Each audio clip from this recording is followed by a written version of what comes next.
Alors, aujourd'hui, on va parler d'un sujet peut-être un peu surprenant juste avant Noël. On va parler des 10 commandements. Vous vous demandez pourquoi est-ce qu'on fait ça avant Noël. Alors, la raison n'est peut-être pas très spirituelle, mais si un peu quand même. C'est que depuis septembre, les enfants sont en train d'explorer, d'étudier, de comprendre les 10 commandements. Et à l'origine, on avait l'idée de faire un culte en commun, en même temps, parents et enfants rassemblés. Mais c'était un peu compliqué.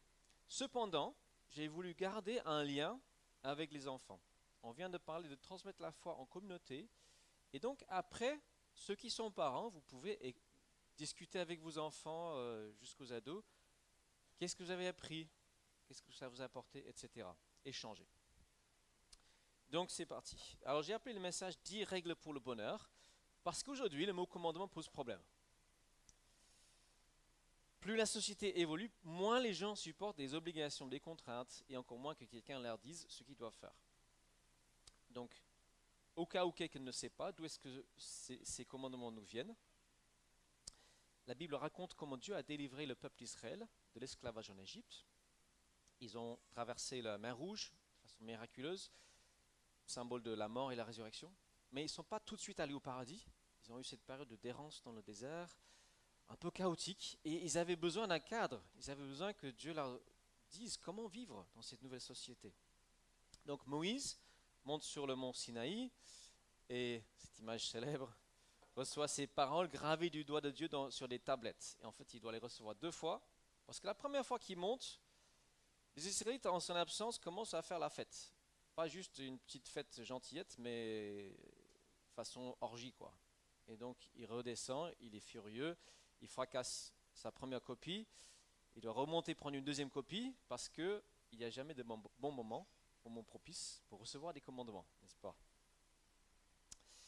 Après cet épisode, donc, les Israélites sont sur le point d'entrer dans la terre promise, mais de nouveau, rébellion, refus de faire confiance à Dieu, et Dieu dit non, vous allez tous errer encore 38 ans dans le désert jusqu'à ce que cette génération disparaisse et une nouvelle génération va entrer. Et donc, une quarantaine d'années plus tard, Moïse doit répéter ces commandements. Et c'est là on va lire dans Deutéronome chapitre 5 et 6, parce que nous aussi, on n'est pas sortis d'Égypte littéralement, nous aussi on est deuxième, troisième, xème génération.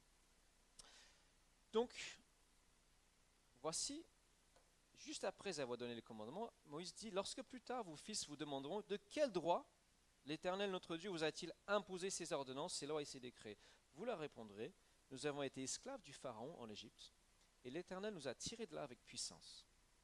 En fait, je vais passer pas mal de temps sur cette question de quel droit, parce que c'est très actuel, et même à l'époque, de quel droit est-ce que Dieu nous dit ce qu'on doit faire? La réponse de Moïse, je ne vais pas élaborer, c'est Dieu nous a mis en liberté, donc c'est normal. Mais j'aimerais passer un peu par la société d'aujourd'hui, notre société, parler de droit, de loi. Vous connaissez la devise de la République, liberté, égalité, fraternité. C'est perturbant de ne pas avoir en face. Et en fait, c'est vrai, les trois vont bien ensemble, et il me semble que la base est l'égalité. C'est-à-dire, si nous sommes à égalité, la fraternité est naturelle. Ça va de soi. La liberté existe dans la mesure que chacun considère que l'autre a des droits égaux. La base, donc, serait l'égalité. Mais, est-ce que nous sommes à égalité en tous, en tout, et voilà, en absolument tout. Ce que dit la foi chrétienne, c'est que nous avons une valeur identique. C'est-à-dire que l'enfant polyhandicapé, qui a un QI de 30, qui coûte une fortune à l'État français, a exactement la même valeur que le président de la République. Chaque être humain peut accéder de façon égale à l'amour, à la grâce, à la bonté de Dieu. Il n'y a pas de différence, Dieu ne fait pas de favoritisme. Mais entre nous, tout n'est pas à égalité. Et c'est ça qui fait la richesse de l'espèce humaine. Il y en a qui sont plus intelligents, d'autres plus créatifs, d'autres plus doués en musique, etc. Et c'est l'inégalité qui permet à quelqu'un de dire à un autre ce qu'il est bon de faire.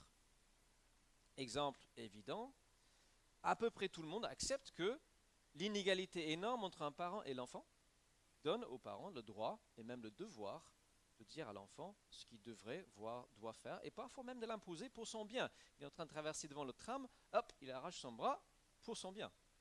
Il dit non, viens ici. Enfin, il arrache son bras, pas au sens littéral.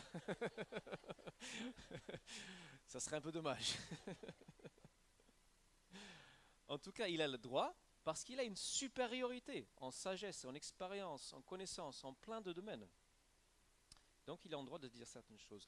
Et donc nous acceptons cette inégalité, nous acceptons aussi dans le domaine du pouvoir politique, et à ce commun accord, on accepte qu'il y a un gouvernement qui nous dicte et édicte des lois.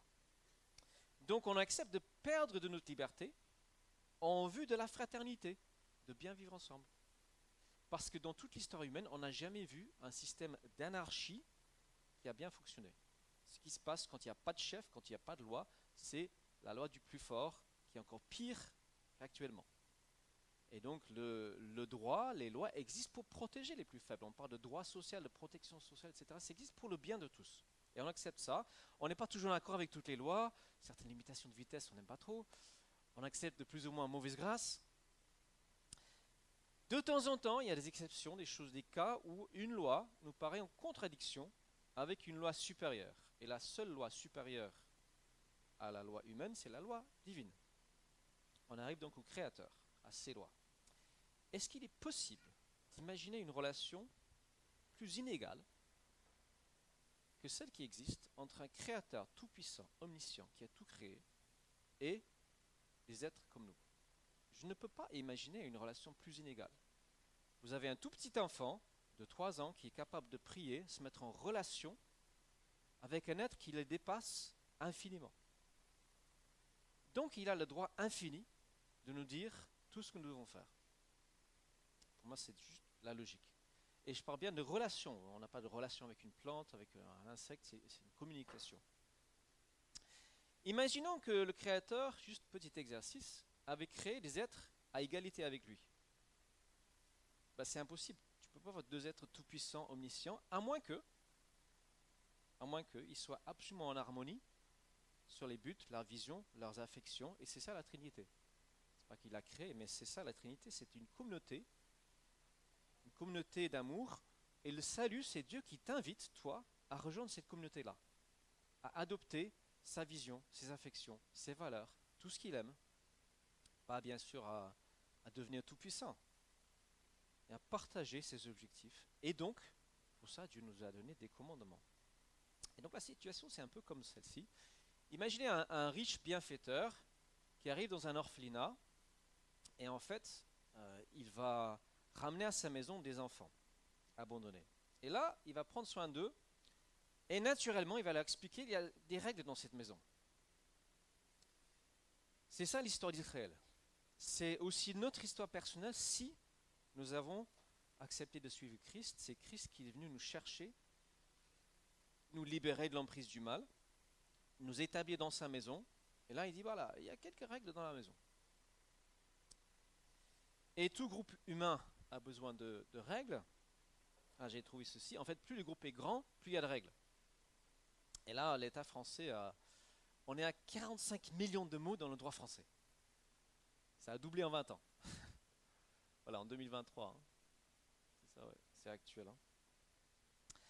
Mais même un tout petit groupe a besoin de certaines règles plus ou moins implicites. Votre famille, si vous êtes en famille, chez nous, la règle, c'est pas écrit sur une tablette de pierre, mais 20h30, heure de coucher des enfants. Alors il y a des approximations, il y a des exceptions, mais si on n'a pas cette règle, eh bien, on sait ce qui va se passer. Ils vont tirer jusqu'à 23h minuit, jusqu'à épuisement total, et puis le lendemain, c'est très difficile de les réveiller, ils sont crevés, ils n'arrivent pas à apprendre à l'école, ils ont plus de maladies, etc. C'est pour leur bien qu'on instaure cette petite règle simple. Et à maintes reprises, Dieu répète aux Israélites que ces lois existent pour leur bien. Donc Moïse rappelle ces 10 commandements, et à la fin, il dit « Suivez exactement le chemin que l'Éternel, votre Dieu, vous a prescrit, et vous vivrez heureux, et vous jouirez d'une longue vie dans le pays qu'il vous a donné, etc. » Pour ça, donc, j'ai donné ce titre, 10 règles pour le bonheur. Et Jésus, quand il parle des 10 commandements, c'est exactement la même chose. quand il parle de respecter le sabbat, alors déjà il use d'humanité, de souplesse en parlant, et il dit que même si en fait c'est pour honorer Dieu, mais en même temps c'est pour le bien de l'homme que ce jour de repos a été donné. Et c'est ça qui lui donne ce droit de guérir, de faire le bien le jour du sabbat, parce que c'est pour le bien de l'homme, comme tous les commandements.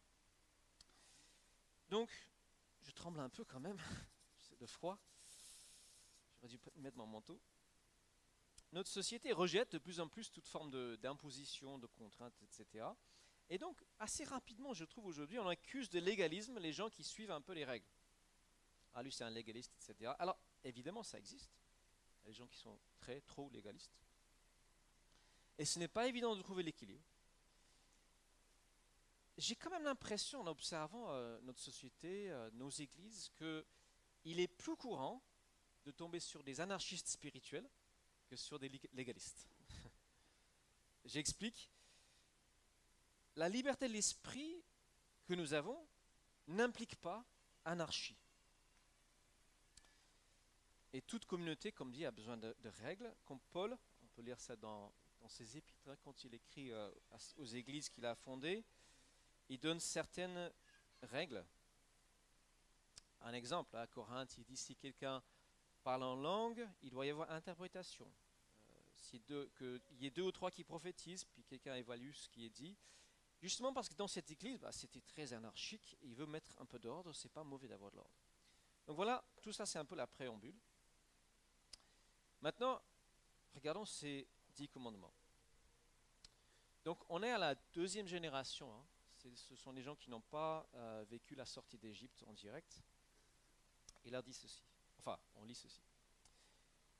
Moïse convoqua tout Israël et leur dit, écoute Israël, les ordonnances et les lois que je vous communique aujourd'hui de vive voix. Apprenez-les, obéissez-y et appliquez-les. L'Éternel notre Dieu a conclu une alliance avec vous au mont Horeb. Ce n'est pas seulement avec vos ancêtres que l'Éternel a conclu cette alliance, c'est avec nous tous qui sommes ici aujourd'hui et en vie. Donc, avant de les donner, il leur demande d'apprendre ces paroles. Aujourd'hui, tout est accessible sur Internet. L'apprentissage par cœur, c'est un peu méprisé, mais il me semble que c'est quand même utile. Dieu, sa volonté, c'est qu'on intègre profondément sa parole en nous, et l'apprentissage par cœur a une utilité pour pouvoir méditer à tout moment. Quelle est la volonté de Dieu? On se rappelle un peu en se redisant. Alors, on va lire la suite. Ça, c'est le... On va passer ça. Un petit souci de zapette.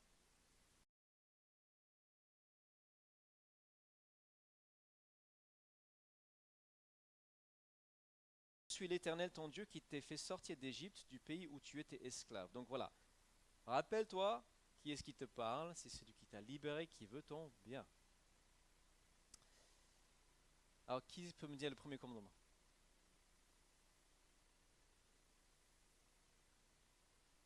J'entends quelques murmures.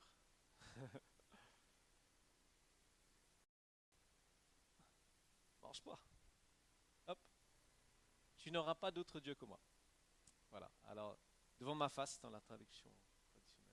Ensuite, tu ne te feras pas d'idole ni de représentation quelconque de ce qui se trouve en haut dans le ciel, ici-bas sur la terre, etc. Tu ne te prosterneras pas devant de telles idoles. J'abrège un petit peu. Troisième. Super. Tu n'utiliseras pas le nom de l'Éternel, ton Dieu, pour tromper. Dans cette traduction, hein, traditionnellement en vain, car l'Éternel ne laisse pas impuni celui qui utilise son nom pour tromper. Quatrième. Ça va? Voilà. Fais-en un jour consacré à l'Éternel, tu travailleras 6 jours pour faire tout ce que tu as à faire. Le 7e est un jour de repos consacré à l'Éternel ton Dieu. Tu ne feras aucun travail ce jour-là, ni ton fils, ni toi ton fils, ta fille, ton serviteur, etc. Car en 6 jours l'Éternel a fait le ciel, la terre, la mer et tout ce qui s'y trouve, mais le 7e jour il s'est reposé. C'est pourquoi l'Éternel a béni le jour du sabbat et en a fait un jour qui lui est consacré. 5e, parents. 6e. tueras point. Septième. Donc on ne tue pas, on ne... Ça c'est le neuvième. Huitième. Ouais, tu ne voilà, voleras pas. Neuvième. Ceux qui sont à l'école le dimanche, ils ont révisé. Allez, je mets le 6 à 9. Voilà. Honore ton père et ta mère. Tu ne commettras pas de meurtre, pas d'adultère, pas de vol, pas de faux témoignage contre ton prochain. Et le 10e, convoitera pas. Voilà, la liste des 10 que maintenant vous connaissez par cœur. Alors on va parcourir un petit peu ces commandements. On va commencer par les 3 premiers qui sont ensemble, les 3 vraiment vont ensemble pour mettre Dieu en premier. Désirer ce qu'il veut, parce que tout le reste est éphémère et trompeur et imparfait. Même la meilleure chose. Donc il dit, alors j'aime cette vieille traduction, tu n'auras pas d'autre Dieu devant ma face. On est en face à face, on est en relation. Donc le deuxième est quasiment synonyme du premier. Ne pas faire d'idole. C'est tellement important que Dieu donne ça de manière différente. Donc on a le sens littéral, fabriquer quelque chose qui représente Dieu, parce que ça va toujours amoindrir Dieu, réduire ce qu'il est, ça sera moins. Et au sens figuré, l'idole c'est tout ce qui prend la place de Dieu dans notre cœur, c'est aimer les choses à l'excès, et c'est toujours destructeur. Et Blaise Pascal a écrit cette phrase au XVIIe siècle, il y a un vide en forme de Dieu dans le cœur de chaque homme, ça on cite souvent, mais la suite on cite moins souvent, qui ne peut être rempli par aucune chose qui ait été créée, mais seulement par Dieu le Créateur. Et c'est ça. Cette place, elle est grande dans notre cœur. Donc ça va avec ne pas utiliser le nom de Dieu en vain. Donc Dieu nous invite à un respect absolu pour sa personne, Créateur qu'il est. Il nous a voulu, il nous a donné l'espérance à venir. Il est présent en nous. Donc on reconnaît que en chaque parole que nous prononçons, Dieu est présent, il est là. Il nous invite à nous approcher de lui avec sérieux. Le 4e commandement nous pose un peu problème potentiellement. Ça concerne notre relation avec Dieu, mais aussi, plus que ça, et si on n'est pas juif, on peut se demander comment est-ce qu'on peut vivre ce commandement aujourd'hui. Est-ce que c'est pour nous? Alors d'abord, Jésus soutient implicitement les 10 commandements, même s'il ne les cite pas tous directement. Dans son enseignement fondamental, qu'on appelle le Sermon sur la montagne, il prend appui sur 2 commandements. On a déjà il dit qu'il n'est pas venu pour abolir mais accomplir ses paroles. Et puis il s'appuie sur le commandement, l'interdiction de meurtre et d'adultère. Et non seulement il les soutient, mais il les pousse plus loin. Et en fait, ce que fait Jésus, c'est montrer l'esprit derrière. Qu'est-ce que Dieu veut au fond derrière chaque commandement? Il ne suffit pas de ne pas tuer. C'est la pensée de colère, de haine derrière qui est à combattre. Il ne suffit pas de ne pas commettre l'adultère, c'est le regard concupiscent derrière qui est à combattre. Donc, globalement, il soutient l'ensemble des 10 commandements. Mais c'est vrai que Jésus était accusé souvent d'enfreindre le sabbat. Donc certains pensent que ce sabbat n'est plus valable. Personnellement, je ne crois pas. Je pense que ce principe de mettre à part un jour particulier pour Dieu est bon et que Dieu le désire et que Dieu veut qu'on relativise le travail, qu'on lui accorde l'importance relative qu'il a, important, mais ce n'est pas toute la vie. Notre relation avec Dieu est la plus importante. Alors, Jésus a en effet accompli ce qu'on appelle la loi rituelle, les sacrifices, les observances, les fêtes, etc. Tout ça, c'est accompli. Est-ce qu'il a accompli le sabbat? Dans un sens, oui, parce que Jésus est allé nous procurer un repos, le repos de la foi, la confiance totale en Dieu. Donc on peut dire dans un sens que c'est Shabbat tous les jours pour le chrétien.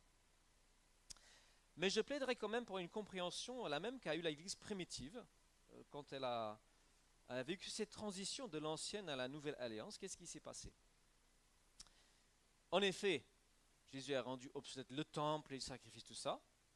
Mais les premiers chrétiens ont presque tout de suite décidé de basculer ce jour particulier du samedi au dimanche, du 7e au premier jour. Pourquoi? C'était une révolution. D'abord, c'est une façon de reconnaître que la première alliance était terminée, ça faisait partie de la première, mais le principe n'était pas fini. Ils sont passés au dernier jour, au jour de la résurrection. Parce que la résurrection de Jésus inaugure un temps nouveau, c'est une recréation. Donc c'est le premier jour d'une nouvelle humanité, une nouvelle semaine, une nouvelle création en Christ. Donc Jésus vient, on va dire, relativiser l'importance. Je pense parce que c'est l'obéissance à ce commandement qui va être le plus visible dans la vie d'une personne. Et le souci de Jésus, c'est qu'on ne fasse pas les choses pour l'apparence, mais qu'on les fasse avec un cœur sincère. C'est ça qu'il veut combattre. On ne voit pas trop si tu convoites. Tu peux cacher un vol, tu peux cacher un adultère, etc. Mais tout le monde voit. Dans la société juive, si tu vas à la synagogue, ou pour un chrétien, tout le monde voit si tu viens au culte. Donc c'est visible. Jésus veut qu'on intériorise la loi et qu'on ne se contente pas juste d'une obéissance pour impressionner les autres. Il me semble, je conclue un peu sur cette histoire du sabbat, qu'il est bon de suivre l'exemple de nos ancêtres dans la foi, chrétiens, qui ont fait du dimanche ce nouveau sabbat, dans la mesure du possible. Un jour de repos, de ressourcement en Dieu, d'autant plus que nous avons ce privilège qu'aujourd'hui, on ne travaille pas en général 6 jours par semaine, mais 5. Ce qui fait que le samedi, si c'est le samedi votre jour de repos, il est possible de se ressourcer, on espère, physiquement, et donc le dimanche, si vous avez le dimanche, spirituellement, ça a du sens. Dieu veut qu'on se repose et Dieu veut qu'on se ressource en lui. Et il me semble que ce commandement d'observer un jour de repos est peut-être celui qui s'attaque le plus frontalement à notre orgueil humain. Il s'attaque à la primauté de la rentabilité. On est souvent, il faut faire, moi aussi parfois, plus. Même dans le domaine spirituel, on peut être dans une sorte de rentabilité. Et Dieu dit stop, pause, écoute. Prends du temps pour écouter. Prends du temps pour ralentir. Ne travaille pas.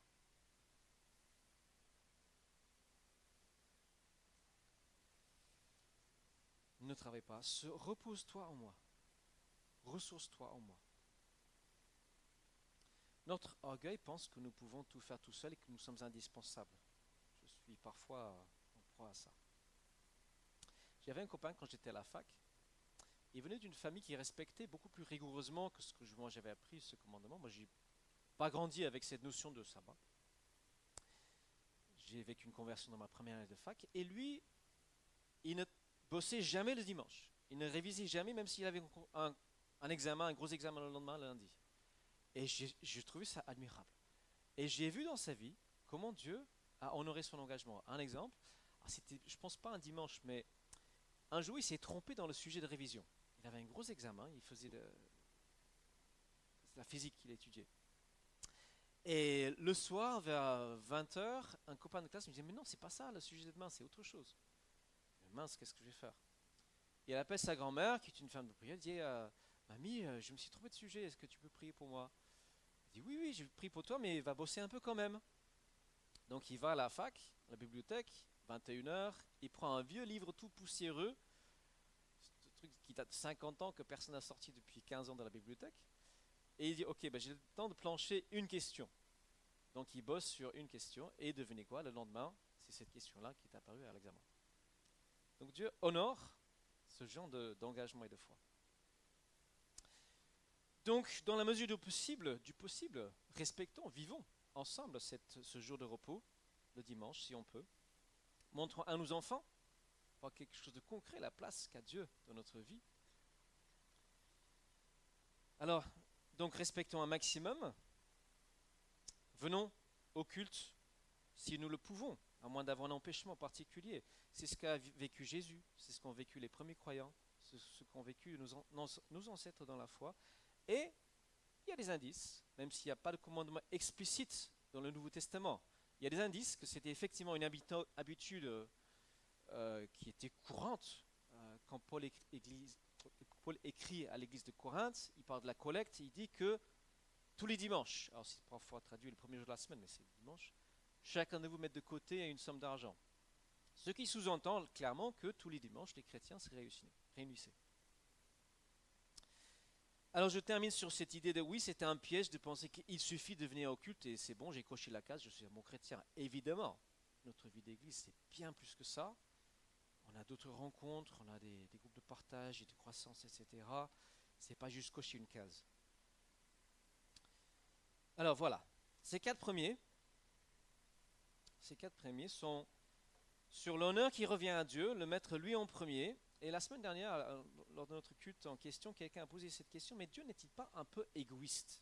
Parce qu'il demande qu'on le loue, qu'on l'adore, qu'on lui obéisse, qu'on fasse tout ce qu'il demande. Eh bien, je donne la même réponse. C'est parce que tout simplement, il sait exactement ce qui est bon pour nous. C'est tout simplement ça. Parce que toutes les autres options, à part mettre Dieu résolument en premier, ne sont pas aussi bonnes. Elles sont imparfaites. Même les bonnes choses, construire une bonne vie de couple, une bonne vie de famille, le travail, tout ça, ça peut être très bien, mais ce n'est pas aussi bien que la relation avec Dieu qui durera éternellement. Alors, le premier résumé, donc, est donné juste après, Deutéronome chapitre 6. Écoute Israël, l'Éternel ton Dieu, l'Éternel est notre Dieu, l'Éternel seul, tu aimeras l'Éternel ton Dieu de tout ton cœur, de toute ton âme et de toute ta force. Et ce texte est cité 7 fois dans le Nouveau Testament, y compris par Jésus. Et ensuite, on a un deuxième résumé des 6 commandements suivants, qui sont vis-à-vis du prochain, qui se retrouvent aussi dans la loi de Moïse. Tu aimeras ton prochain comme toi-même. Pardon, c'est ça qui est cité à cette reprise dans le Nouveau. Donc on a le commandement négatif, tu ne feras pas ci, ça, etc., qui est transformé en commandement positif. Dieu veut qu'on comprenne que derrière le négatif, il y a quelque chose de plus positif, qui est l'amour, qui est aimer l'autre. Si tu l'aimes, tu ne vas pas lui voler, etc. Alors on va regarder un petit peu ces 6 commandements restants. Petit parcours de chacun. Honore tes parents ont trimé pour toi. On se rend compte quand on est parent. Sois un peu reconnaissant, ils sont les premiers représentants de Dieu dans ta vie, Dieu le parent suprême. Bien sûr, ils sont imparfaits, mais même si c'est le cas, Dieu nous appelle à faire de notre mieux pour résoudre les problèmes avec eux, si problème il y a. Et notons bien, il ne dit pas, vous devez ressentir de l'amour pour eux. Ce n'est pas toujours possible. C'est honore, respecte. Et il est possible d'honorer quelqu'un, respecter quelqu'un, pour qui on ne ressent pas d'amour. Ce n'est pas un problème pour Dieu. Ce qui compte, c'est qu'on respecte et qu'on honore. Ne pas tuer, ne pas commettre de meurtre. Il n'y a que Dieu qui a le droit de prendre la vie. Ça explique pourquoi le peuple chrétien voit d'un mauvais œil tout ce qui est avortement, euthanasie, suicide assisté, suicide tout court, parce que il n'y a pas de plus grand cadeau. Comment est-ce qu'on peut prétendre prendre ce cadeau? Alors, ce n'est pas une interdiction absolue, parce que dans la loi de Moïse, il y a la possibilité de la peine capitale, d'exécuter. C'est une interdiction surtout individuelle de tout ce qui conduit au meurtre, les pensées, la colère, la haine, la rivalité, la jalousie. Et moi, je confesse que si je ressens ça vis-à-vis de quelqu'un, c'est surtout vis-à-vis des hommes politiques. Parfois, j'ai des envies de meurtre. Mais je crois que Dieu me dit, mais transforme ça en prière. Tu prieras pour tes ennemis. Prie pour ceux, si tu ressens cette colère, prie. 7e, pas d'adultère. Faites preuve de loyauté, de fidélité, d'honnêteté, de respect. Pourquoi? Parce que c'est comme ça qu'est Dieu. Le but, devenir comme Dieu. Dans la Bible, Christ est l'époux, nous sommes l'épouse. Il s'attend à la même loyauté que nous avons envers lui dans notre relation conjugale. Et sur le plan biblique, les rapports sexuels sont à vivre dans le cadre de cet engagement qu'est le mariage, engagement à vie. Et Jésus explique le cœur de ce commandement. Je ne vais pas citer cette fidélité même des yeux, Matthieu chapitre 5, parce que c'est ce comportement qui détruit à la base l'intimité du couple. Alors je fais une petite parenthèse sur la question du divorce et du remariage. C'est une question délicate. Juste une phrase dessus, c'est qu'il y a au moins deux types de divorce autorisés dans la Bible. Et dans ces cas, le remariage n'est pas un adultère, même si ailleurs c'est qualifié d'adultère. Alors on arrive au 8e pas de vol, ne pas s'enrichir aux dépens de l'autre. Ça inclut aussi la tricherie, ça inclut aussi voler les idées des autres, ne pas les attribuer aux autres, faire semblant que ce sont nos idées, etc. Alors dimanche dernier, après le culte au café théologique, on discutait avec un ami qui était là en visite, et il nous a raconté ce témoignage. Il était étudiant en médecine dans les années 70. À l'époque, les bourses étaient extrêmement généreuses, et lui, il avait la somme maximale. Et donc, il touchait, je ne sais pas, équivalent de 1000 € par mois, quoi. C'était vraiment très très généreux. Et à la fin de ses études, il s'est rendu compte qu'en fait, il y avait une erreur, et que pendant, je ne sais pas combien de mois ou peut-être d'années, par erreur, il touchait la somme maximale alors que la loi avait changé ou sa situation et du coup, il devait des centaines et des milliers à l'État. Alors, qu'est-ce qu'on fait dans ces cas-là? La tentation, c'est ne rien dire, mais il a résisté à ça. Il va, je ne sais pas, rectoire ou quoi, mais en tout cas, l'administration, il explique la situation à un agent. Il dit, voilà, j'ai trop perçu. Je dois X à l'État. Et l'agent dit, mais monsieur, si vous n'étiez pas venu, on ne serait jamais rendu compte. Donc gardez l'argent, c'est pas grave. Rentrez à la maison, soyez heureux.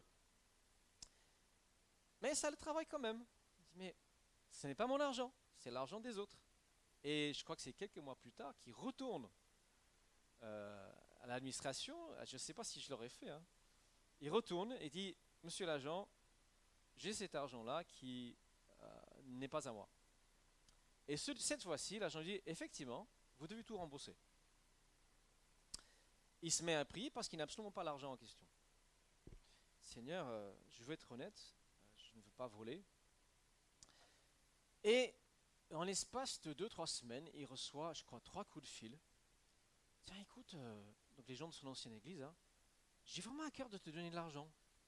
Donc le premier coup de fil arrive et il reçoit une certaine somme, il dit content, mais c'est pas la somme totale. Le deuxième appel arrive, il est encore plus content, et c'est toujours pas. Et enfin, le troisième appel arrive, et ça atteint exactement la somme qu'il devait à l'État. Et c'était un beau témoignage de quand on est honnête, Dieu bénit. C'est ce qu'il a promis. Donc il le fait. Obéir demande de la foi, n'est-ce pas? Et c'est ça en fait, c'est apprendre à faire confiance. Neuvième pas de faux témoignage, ne déforme pas la vérité, donc ne cherche pas non plus à flatter, à manipuler, à obtenir quelque chose par de belles paroles qui ne sont peut-être pas justes, peut-être pas vraies. Tout mensonge finit par être un château de cartes, il va s'écrouler. Souvent le mensonge est utilisé pour couvrir le péché qu'on a déjà commis, alors que ce que Dieu veut, c'est qu'on reconnaisse, on dise oui, c'est vrai, je me suis trompé, c'est ça, c'est l'état d'esprit que Dieu cherche. Alors le dernier commandement, la convoitise, tu ne convoiteras pas. Donc les commandements de 6 à 9 interdisent le mal actif et le 10e interdit ce qui conduit à ces actes, parce que c'est généralement souvent la convoitise qui nous conduit à l'adultère, au vol, au mensonge pour couvrir, etc. Donc c'est la seule qui légifère sur la pensée. Convoiter, c'est plus fort que désirer. On peut désirer, on peut passer devant une belle maison, dire ah waouh, cette maison est chouette, et ça peut nous inspirer peut-être pour travailler. Je ne sais pas, c'est pas forcément une mauvaise chose d'avoir une envie dans le cœur, mais c'est cultiver jusqu'à ce que ça devienne une jalousie, une rancune, etc. Voilà donc les 10 commandements que Dieu veut que j'intègre et que tu intègres et que ça fasse partie absolument normale de notre vie. Donc juste après les 10 commandements, Dieu dit ceci. Donc on a ce commandement d'aimer Dieu de tout notre être, que ces commandements que je te donne aujourd'hui restent gravés dans ton cœur. Tu les inculqueras à tes enfants. Voilà, c'est en train de se faire là. Tu en parleras chez toi dans ta maison et quand tu marcheras sur la route, quand tu te coucheras et quand tu te lèveras. Alors ça nous interpelle, est-ce que nous le faisons? Est-ce que nous intégrons comme ça? Il me semble que même Jésus lui-même est passé par l'école de l'apprentissage par cœur de certaines choses. C'était comme ça que, dans une culture plus orale, on apprenait les choses. Et on peut dire qu'un chrétien rempli de l'Esprit accomplira naturellement cette loi. L'Esprit de Dieu en lui va le pousser à le faire. Mais n'oubliez pas que l'Esprit et la parole sont amis. Ils sont unis, ils agissent ensemble. Ce n'est pas l'un ou l'autre, ce n'est pas ou l'Esprit ou la parole, parce que c'est l'Esprit qui a inspiré la parole. L'épée de l'Esprit contre le mal, c'est la parole de Dieu que Jésus cite quand il est tenté. Donc, Dieu désire pour nous pas une connaissance purement intellectuelle, mais il faut qu'on l'ait, il le faut, et que cette connaissance intellectuelle descende dans notre cœur. Il y a quelques semaines, Aline nous a parlé des écrans, et en expliquant que ça peut devenir une idole, un rapport avec un objet comme un écran, etc. Et donc elle nous a raconté comment un jour elle s'est mise devant Dieu, Seigneur, est-ce que j'ai une sorte d'idole en moi? Deuxième, même si on n'est plus dans cette culture de se prosterner littéralement. Et elle a entendu ces deux mots très clairs, Jane Austen. Et ça lui a permis, si vous n'avez pas entendu son message, c'était très intéressant, de faire du ménage dans sa vie, de mettre à sa juste place quelque chose dans sa vie qui était un bien, mais qui allait trop loin. Alors, travailler ce message, ça m'a permis de méditer un petit peu. Donc en marchant, comme j'avais ça en tête, Seigneur, où est-ce que j'en suis vis-à-vis de ces commandements? Je n'ai pas eu de révélation particulière, comme ce que Anine a pu raconter. C'est pour ça que je rappelle son histoire. Mais quand même, ça m'a fait du bien. Ça a réorienté un tout petit peu dans mes relations avec les autres, avec Dieu. Donc, je vous invite maintenant à 1 minute de travail personnel. Voici les 2 tables de la loi. Et on va prendre 1 minute juste pour réfléchir. Est-ce que je suis sur la bonne voie? Est-ce que je respecte ces commandements? C'est la parole de Dieu. Est-ce que je respecte surtout l'esprit qui est derrière? Et peut-être qu'on peut avoir un petit moment après de partage avec le voisin. Je sais que je ne vous serai pas forcément à l'aise, mais ceux qui le sont, vous pouvez le faire. Donc on va mettre 1 minute de réflexion. C'est parti.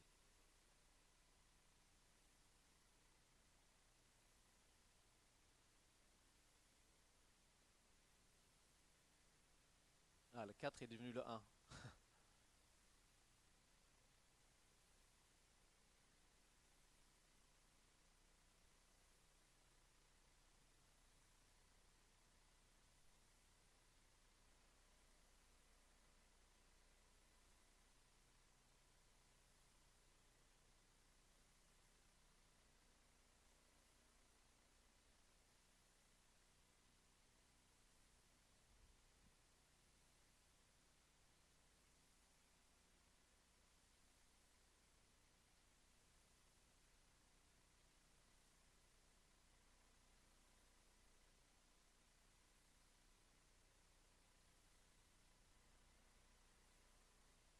Alors, je vais laisser juste un tout petit peu de temps. Si quelqu'un veut échanger avec son voisin, une pensée qui lui est venue ou une chose qu'il pense qu'il serait bien de corriger.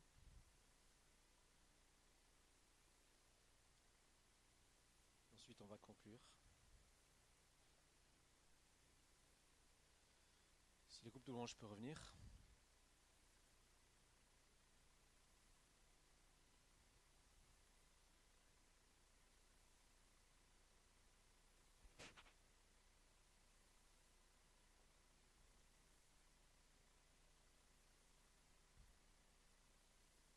Alors peut-être ce partage, vous poursuivrez en famille, avec les enfants, si vous en avez. Voilà. On va conclure. C'est le Saint-Esprit de Dieu qui a inspiré ces commandements. Et ils sont parfaits, ils ne sont pas arriérés, ils ne sont pas dépassés, ils sont toujours parfaits. Ils expriment le cœur de Dieu pour son peuple. Ce sont les règles de la maison. Les règles de base.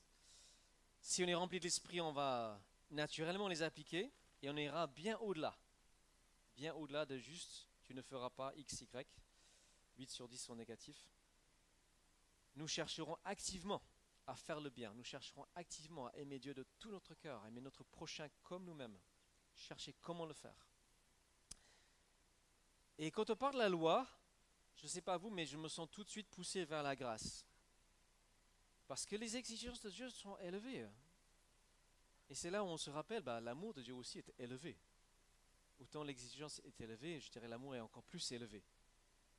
Jésus a accompli la loi, afin qu'elle ne nous écrase pas, mais qu'on puisse comme essayer d'accomplir un peu derrière lui ce que lui a déjà accompli. Il a eu 100 sur 100, si on essaie de faire notre possible. Donc, Jésus est l'esprit de la loi, Jésus donne l'esprit pour qu'on ne devienne pas des anarchistes, pas des laxistes, mais qu'on accomplisse derrière lui ce qu'il a déjà fait. Avec cette même motivation que les Israélites qui savaient qu'ils avaient été libérés, qui ont parfois oublié, ben voilà, ils sont dans la maison du Père, et nous c'est pareil, nous avons été libérés, nous sommes dans la maison du Père, nous voulons faire plaisir à notre Père, nous voulons mettre en pratique ce qu'il nous demande, et nous serons bénis. Nous serons bénis. On va prier pour terminer.